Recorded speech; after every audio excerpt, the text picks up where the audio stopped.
Good evening everyone. मैं अपूर्वा सिंह तारा kids से आज फिर हम हैं आपके साथ। हम पूछेंगे वो क्वेश्चंस जो पेरेंट्स ने हमसे पूछे हैं पिछले टॉपिक पे जो था fever with rash. Good evening sir. Good evening Apoorva. Good evening parents. Sir parents ने हमसे कुछ सवाल पूछे हैं जो मैं आपसे पूछना चाहूँगी। सर फीवर विद रैश में एक टर्म हमें बहुत कॉमनली सुनने को मिलता है एक्यूट अर्टिकेरिया, वो क्या होता है? देखिए, अर्टिकेरिया फीवर के दौरान वायरल इन्फेक्शन से हो सकता है, एक माइकोप्लाज्मा इन्फेक्शन है उससे हो सकता है, और जो बुखार की तेज बुखार उतारने की दवाई दी जाती है जैसे मैफनिमिक एसिड और समटाइम ब्रूफेन आइबुजासिड उससे भी हो सकता है। और अर्टिकेरिया होता है तो उसमें स्टेरॉइड नहीं देने होते, आप थोड़ा हाइड्रोक्सीजिन और एंटीलर्जिक देते हैं तो उससे बच्चे सेटल हो जाते हैं। बट ये जो नेचर है कि अभी हुई बीमारी और अब भी दवाई का एकदम असर आ जाए, ये गलत रास्ते पे ले चलती है। जी सर। जैसे एक अर्टिकेरिया सेटल होने में 72 घंटे लगते हैं, बट मैं देखता हूँ लोग तमाम तरह की दवाई दे देते हैं और स्टेरॉइड भी दे देते हैं बच्चों को, और जैसे ही वो स्टेरॉइड देते हैं वो अर्टिकेरिया बेटर हो जाता है, स्टेरॉइड बंद कर दें तो अर्टिकेरिया लौट आता है। तो it is always better to have patience and give time to medicine and give time to disease to get settle. थोड़ा टाइम लग के सही हो जाता है। सर जेनेटिक और हिस्ट्री का, पेरेंट्स हिस्ट्री का क्या रिलेशन होता है फीवर विद रैश? देखिए, जेनेटिक जैसे रैश वाले जिन लोगों को एटॉपिक डर्मेटाइटिस है उनके बच्चों में एटॉपिक डर्मेटाइटिस होने के 40% चांस है, और atopic dermatitis as such general public में अच्छी खासी कॉमन है। बट क्या होता है कि हम उन्हीं बीमारियों को लेबल करते हैं और उन्हीं को पहचानते हैं जो बहुत सीवियर होती हैं।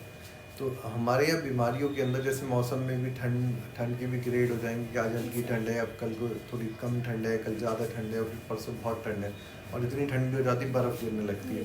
तो ऐसी बीमारियों की भी ग्रेड हैं। तो वो जो बहुत सीवियर एस्थमेटिक हैं या सीवियर एटॉपिक डर्मेटाइटिस है वो तो एक्सेप्ट करते हैं उन डायग्नोसिस को, अदरवाइज लोग यही कहते रहते हैं थोड़ी सी एलर्जी है, और वो बीमारियों को उतनी पावर से एक्सेप्ट नहीं करते हैं। वो कोई टैग नहीं चाहते अपने बच्चे के लिए, बट समटाइम वो टैग समझना, उसे एक्सेप्ट करना बहुत ज़रूरी हो जाता है अच्छे इलाज के लिए।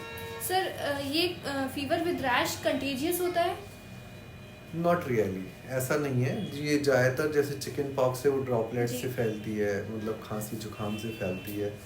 बट कंटेजियस अगर आप ये सोचें कि उस रैश को छू के रैश बन जाएगा, ऐसा नहीं होता। बट ये जनरली ड्रॉपलेट इन्फेक्शन होते हैं जो स्प्रेड कर सकते हैं ससेप्टेबल लोगों में, इसलिए आइसोलेट कर देना चाहिए। जैसे अगर चिकन पॉक्स हो रही है तो आप अपने बच्चे को किसी के घर ना जाने दें और उनके बच्चों को अपने घर ना आने दें। ये these are the simple precaution, otherwise ऐसा नहीं है कि सबको हो जाएगा उससे। सर जनरली हम देखते हैं मॉस्किटो बाइट्स के बाद भी या फिर कुछ एलर्जिक रिएक्शंस हो जाते हैं मॉस्किटो बाइट्स के बाद, उसके साथ फीवर भी आ जाता है, वो इंक्लूड होता है इसमें? देखिए, मॉस्किटो बाइट के साथ जो रैश आता है और फीवर हो जाता है, मॉस्किटो बाइट से देखिए डेंगू भी होता है, जैपनीज एनकेफेलाइटिस भी होती है, बट जनरली जो रैश होता है वो एक हाइपर सेंसिटिविटी रिएक्शन होती है, चेन रिएक्शन होती है मॉस्किटो बाइट की, जो सिंपल दवाइयों से सेटल हो जाती है। Okay, thank you so much sir. ये क्वेश्चंस थे जो पेरेंट्स ने पूछे थे हमसे। नेक्स्ट टॉपिक हम कल लेके आएंगे आपके साथ। Thank you so much sir. Thank you Apoorva. Thank you parents. Good night. Thank you.